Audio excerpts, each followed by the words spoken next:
Hello guys, आप सभी का स्वागत है मांगा मेलोडी हब पर revenge of the iron blooded sword horn part 11 पर। तो चलो शुरू करते हैं बिना किसी देरी के।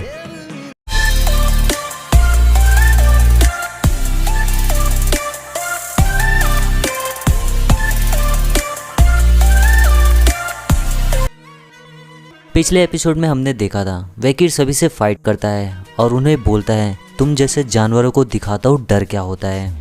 उसके बाद वैकिर सभी को मारकर काउंसिल पैलेस में लेके आता है और उन्हें जेल के अंदर बंद कर देता है। चिहुआहुआ देखकर शॉक हो जाता है। तभी जेल के अंदर से वो बंदा बोलता है तुम्हें क्या लगता है तुम बच जाओगे ये सब करके? एक बार मुझे बाहर आने दो, मैं तुम्हें मार दूंगा, ये भूलना मत। अब मुझे बाहर निकालो। चिहुआहुआ बोलता है सर आप क्या सोच क्या रहे थे जो इन लोग को इतना मारे? वैकिर बोलता है क्या मैंने ज़्यादा कर दिया? चिहुआहुआ बोलता है हाँ तो आपने अपनी लाइन को क्रॉस कर दिया है, उन लोग को आपने मीट पैनकेक बना दिया है। वैकिर बोलता है टेंशन मत लो, अभी तक तो मैंने शुरू नहीं किया है। चिहुआहुआ बोलता है क्या? वैकिर बोलता है म्युनिसिपैलिटी का लीडर प्रिवेंट कर रहा था कॉपरेशन, वो भी रूरल एरिया में, और रीजन के अंदर इम्प्रूव कर रहा था लाइफ को, लेकिन ये लोग कुछ ज़्यादा ही गंदा कर रहे थे और एम कर रहे थे पावर ऑफ बेरसर्कल क्लैन को।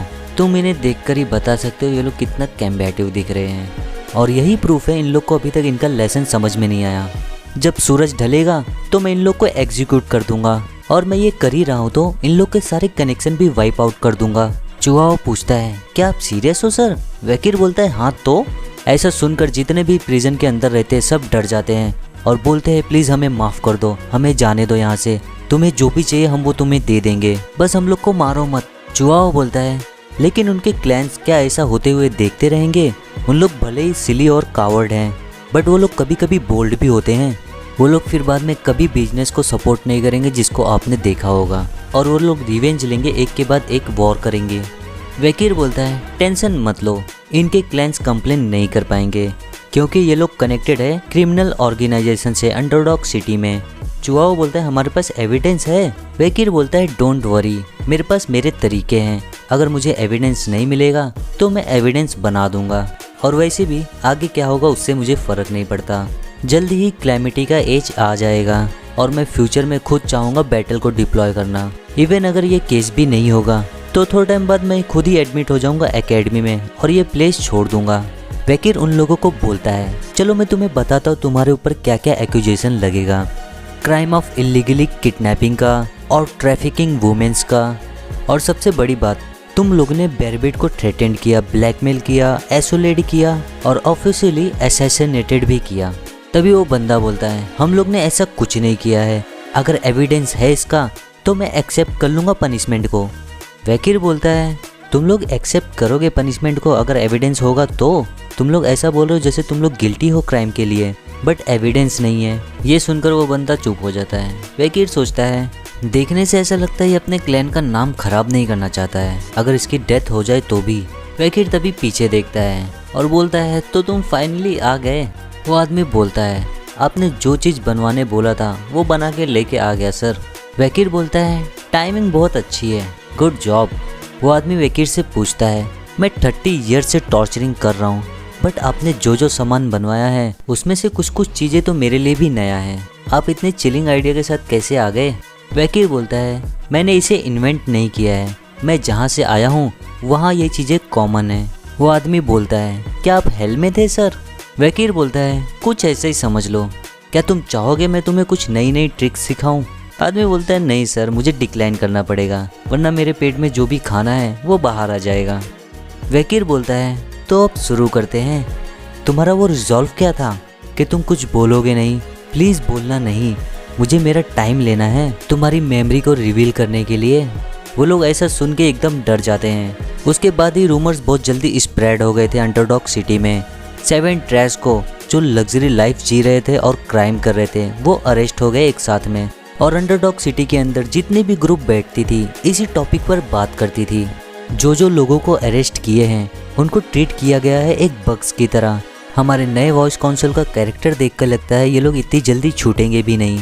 दूसरा आदमी बोलता है वो चिल्ड्रन से नेटिव क्लैंस के, आई एम श्योर उन्हें थोड़ा ह्यूमिलिएट करके उन्हें छोड़ दिया जाएगा। तभी दूसरा बोलता है लेकिन अगर लॉ को देखें तो ये सब क्राइम का पनिशमेंट सीधा एग्जीक्यूशन है। तभी वो बोलता है ऐसा नहीं हो सकता कि ये लोग डायरेक्ट एग्जीक्यूशन कर दें, वो लोग 7 नेटिव क्लैंस के हैं।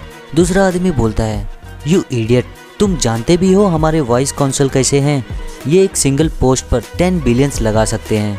दूसरा आदमी बोलता है, इवन सो, ये कुछ ज़्यादा ही हो जाएगा, वे एग्जीक्यूशन नहीं कर सकते हैं। और सारे सिटीजन्स इसी एग्रीमेंट पे थे और ये पावर का गेम है न्यू पॉलिटिकल और नेटिव क्लैंस के बीच में। और आखिर में नेटिव क्लैंस अपने सर झुका लेते हैं। सारे क्लैंस वॉइस काउंसिल के पास अपनी अपनी अपॉलॉजी का टोकन्स भेजते हैं। उन ट्रेसेस को फ्री कराने के लिए एक छोटा सा टोकन्स भेजे रहते क्लैंस के हेड और अंडरडॉग की सिटी के लोगों ने। ज़्यादातर यही सोचा होगा कि कुछ ऐसा ही हुआ होगा, लेकिन कुछ ही दिन में 7 जन का सर उनको डिस्प्ले किया जाता है। 7 जन का सर देखकर ही पता चलता है उनके साथ क्या क्या हुआ होगा। और नोटिस पे लिखा रहता है, ये सारे क्रिमिनल्स को एग्जीक्यूशन का चार्जेस लगा है। सभी लोग उनका सर देखकर एकदम शॉक हो जाते हैं। वकील बोलता है, इन लोग को इतना सरप्राइज नहीं होना चाहिए क्योंकि ये लॉ तो ऑलरेडी था। लेकिन फैक्ट है ये जो क्रिमिनल्स थे जिनको पनिश किया गया है, ये एक फेमस नेटिव नोबल्स के थे और ये आगे चेंजेस जरूर लाएगा। चिहुआहुआ सोचता है, हम लोग का वॉर डिक्लेरेशन सुनकर सभी स्क्रीम करने लगे होंगे और जब वॉर होगी तो एक साइड पूरी वाइप आउट हो जाएगी। अंडरडॉग सिटी में एक्सपीरियंस होने वाले हैं ब्लड बाथ। वकील चिहुआहुआ को बोलता है, मैनेजर तुम तैयार रहो, हमारा नेक्स्ट ऑपरेशन करने का टाइम आ गया है। चिहुआहुआ बोलता है, क्या? और तभी हम देखते हैं वकील चिहुआहुआ का अपीयरेंस चेंज कर देता है और वो दोनों जाते हैं स्लेव मार्केट में। वकील बना रहता है एक स्लेव और चिहुआहुआ उसे बेचने आया रहता है। चिहुआहुआ चुपके से पूछता है, वाइस काउंसिल क्या सच में हमारा यही प्लान है? वकील बोलता है, चिहुआहुआ क्या तुम्हें मुझ पर भरोसा नहीं है? चिहुआहुआ बोलता है, ऐसा नहीं है सर। सोचता है, वाइस काउंसिल क्या ये सच में एक अच्छा आइडिया है? हम उस स्लेव मार्केट में देखते हैं बहुत सारे नोबल फैमिलीज के लोग आए रहते हैं स्लेव को खरीदने के लिए और वकील भी वही स्लेव बना रहता है बिकने के लिए। सो गाइस, ये चैप्टर यहीं पे ख़त्म होता है। अगर वीडियो पसंद आई हो तो लाइक ज़रूर करना। मिलते हैं अगले वीडियो में।